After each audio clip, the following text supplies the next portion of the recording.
This is another public service announcement brought to you in part by Slim Shady. But I'm Lou, and I'm running for mayor. And I'm Megan Barry's sister.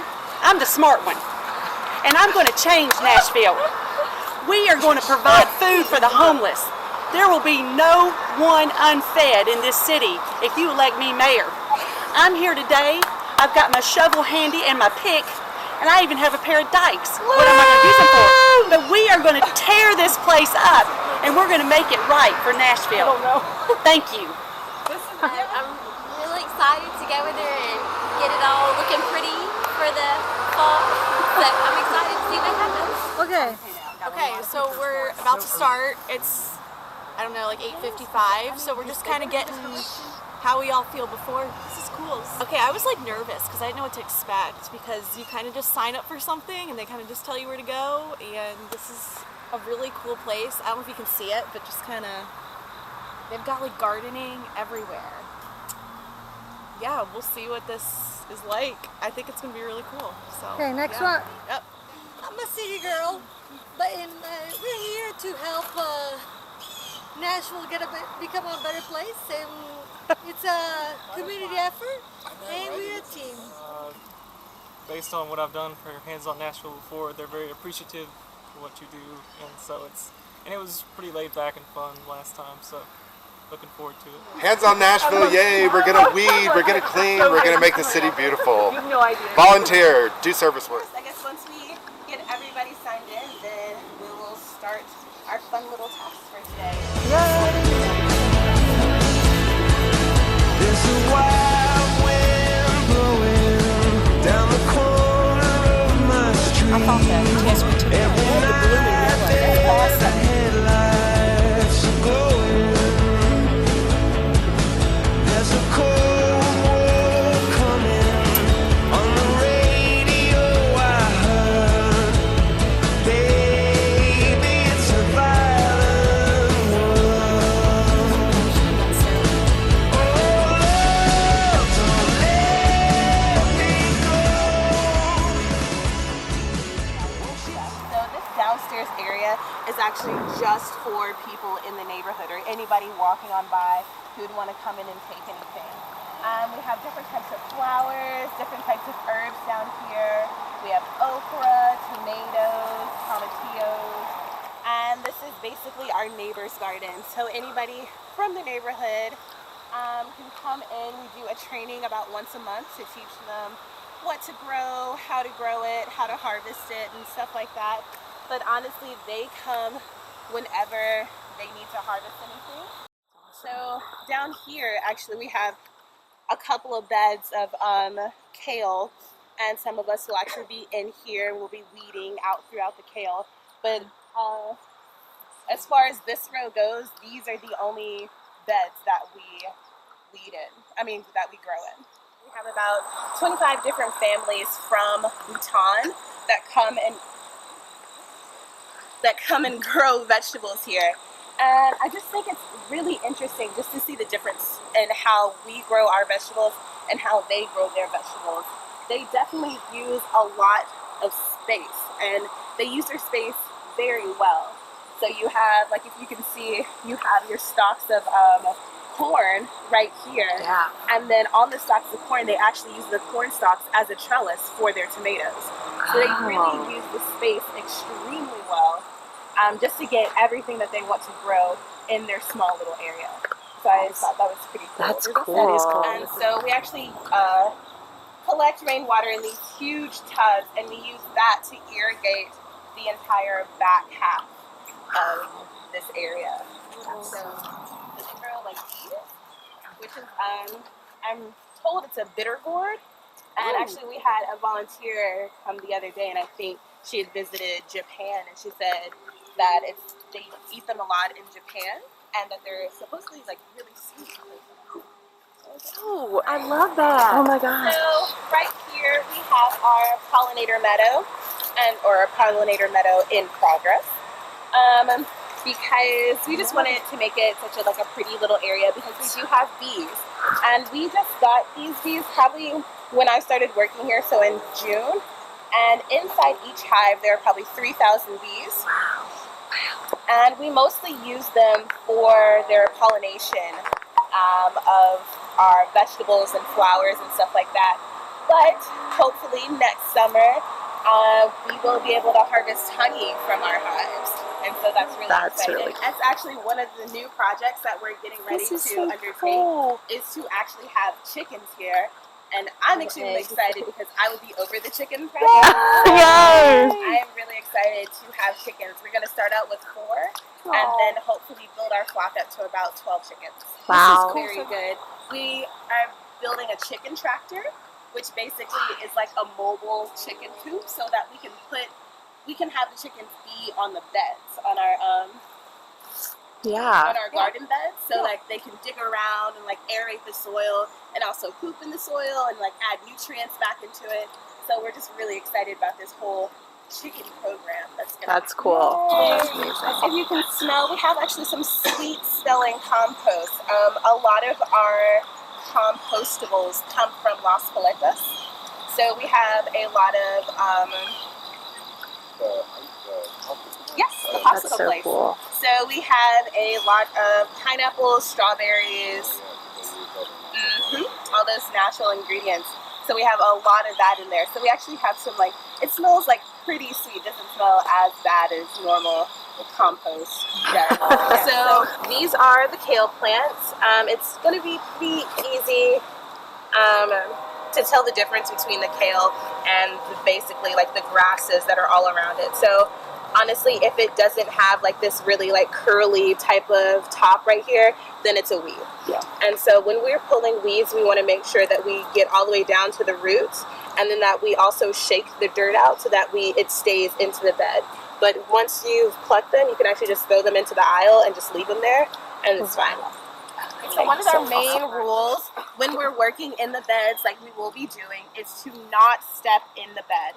So a lot of the times they will be marked off by the string right here, but or like you can see like the poles that are right there, but we don't want to step in the bed just because we don't want to compact the soil, and we want to be able to have we want the roots to be able to grow as long and as big as they want to.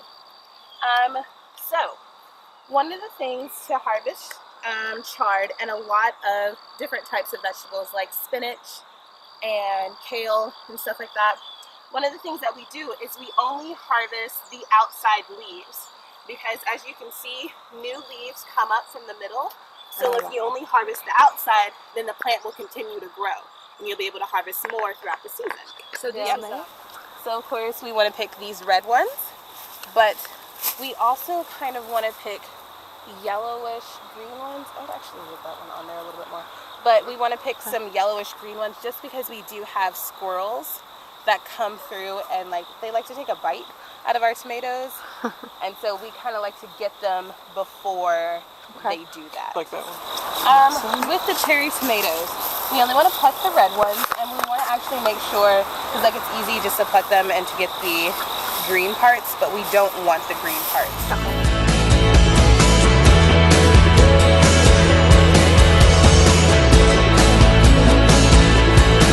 There's a wild wind blowing down the corner of my street.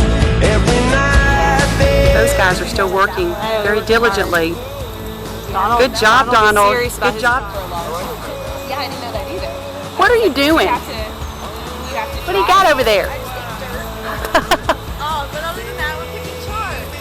And Leslie's picking in the beds, or stepping in the beds. You did too. I did too. It's hot already. It's hard work. What are you guys doing, Lil? We'll have me go back to it again because we were bad and we didn't get them all. I cut sound. Look, all these green beans that they picked. Amazing. hear the siren sound. Now my feet won't touch the ground. I am fully weeds. The thing I like about weeding is you can see tangible progress rather. Like you can see everything we've done. Weeding's in my last name. It really is. You're rolling, Lil. Woo! Your beds look good, Lou. We said you're a powerhouse over there. Look at this. She got this whole row done. Need a sweet tea from McDonald's. Sweet tea. Thanks, Lou. Sin has not been pulled out in a while. I'm here to tell you. It's grounded. It's firm in the ground. Pray over this. There's like a lot of lessons, life lessons. We're picking tomatoes. What are you doing now? I'm eating cherry tomatoes. Making sure I take the stems off. Eat it. Oh, okay. That works. Sarah, have you had one? To eat? Can you juggle? No? Like these beautiful Tomatoes. Oh, there he is. Hello. Are you eating more than you're picking? I'm not. Okay. I'm trying to get good. Okay, I'm gonna hold you to that. I'm watching you. I've got my eye on you. I'm watching. I have to tell you though, they're quite sweet, quite beautiful, and they just taste good. Tommy, what are you doing? Okay, we're all picking tomatoes now. Yes! You did it. So you guys did an amazing job just knocking out every task that I gave you guys. So since you're such great workers, I do hope that, I get to see you guys again.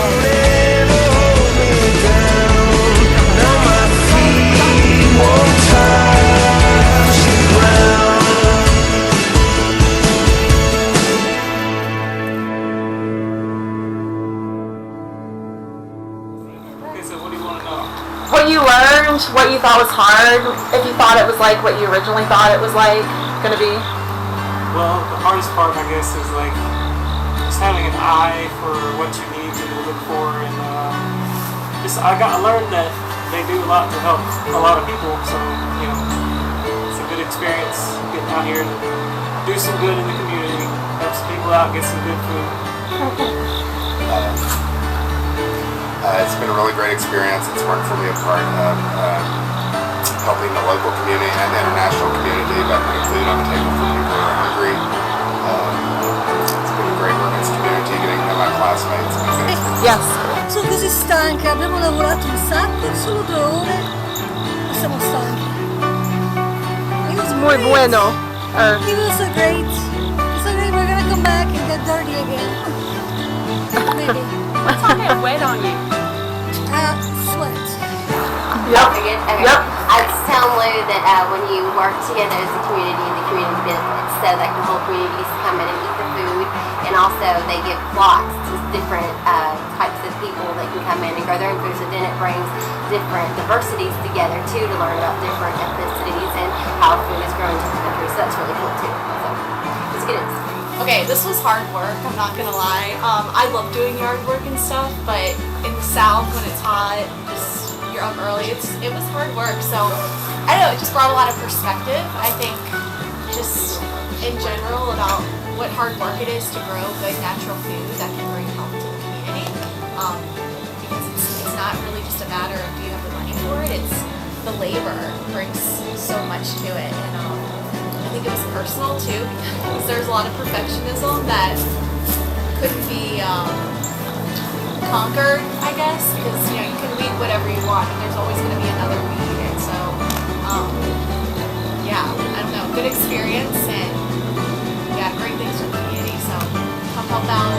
Gotta get taller here. I'm going to quote Sarah. Sarah said while we were reading, this is like nursing. We're assessing, reassessing, assessing, because there's always another week. But I just want to be the intellectual one and say that our book, I was thinking about management and leadership, and I'm going to take the leadership role. I was managing all these weed pickers, but the leadership role is we need to get Nashville, all Nashville donating 2 hours a week to this project. It is beneficial to the community, it's beneficial to everybody, and I feel smaller and skinnier already because I know I've sweated out at least a pound, 3,500 calories. So I'm very thankful for this this opportunity, and I'm thankful for Nashville, and I'm thankful for Kia Brown, and I'm thankful. Thank you, Kia! Peace out!